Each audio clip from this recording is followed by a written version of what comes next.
Hey folks, it's Jackie the Hot Tub Lady, and I'm out here today to show you how to backwash a pool. One of the most important things you can do, and it's very important to know how to do that. One of the basic pool functions that you have to do is filtering. We do recommend that you run your pump and filter 24 hours a day, 7 days a week. But if you have a sand filter, you will have a gauge on it, something like this. Everybody's is different, but when it builds up 10 parts per million, that's where you want to backwash. Right now we're at about 22 parts per million. I'm not sure when the last time Dan backwashed, but I'm going to show you how to do that, and we'll see where that drops down to. But this is a very important feature, and it's something that you need to do. On average, most people with a clear pool, I'd say once a week they need to backwash. So step number one is to actually go over to the breaker box, and everybody should have one of these. And then you'll have somewhere it'll say pool pump, and you just want to shut that off. And you heard it go off. That's the big thing you want to do there.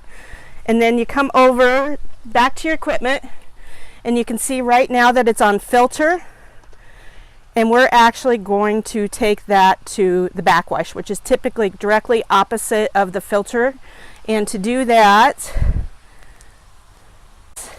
and you're going to adjust that around here, and then you're going to turn the power back on. And then you turn your power back on to start backwashing. And then it's going to actually pump the water backwards out of the pool. This particular pool here is plumbed in so that the water runs underground. Most people have a blue hose. You hook that hose up to the back and you roll that up, and then it rolls out. And then you just want to backwash, usually 3 to 5 minutes, or till the water that's coming out that hose is the same color water that's in the pool. When it first comes out, it's a really dark brown and it's kind of nasty. After that, it'll come out to the same water as the pool. Hopefully clear, but if your pool is not clear, then the water in the pool is not going to be clear. But you want to let that run for about 3 to 5 minutes. What that does is it's getting all the ick out of the sand filter so the sand can actually do its job again. For filming purposes, we're going to actually say that's long enough. And then you go over here and you turn the pump off again. And then you come back over here, and we're going to rinse. So we just come over here and we're going to rinse. So it's right next to the filter.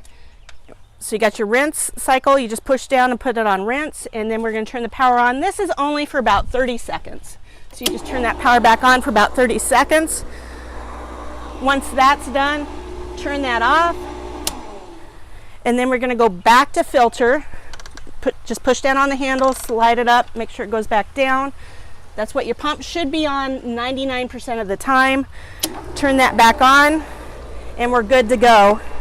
And then on this particular gauge, we only dropped down to 20, so this pool has actually been backwashed pretty recently, so you really want it to build up to about 30.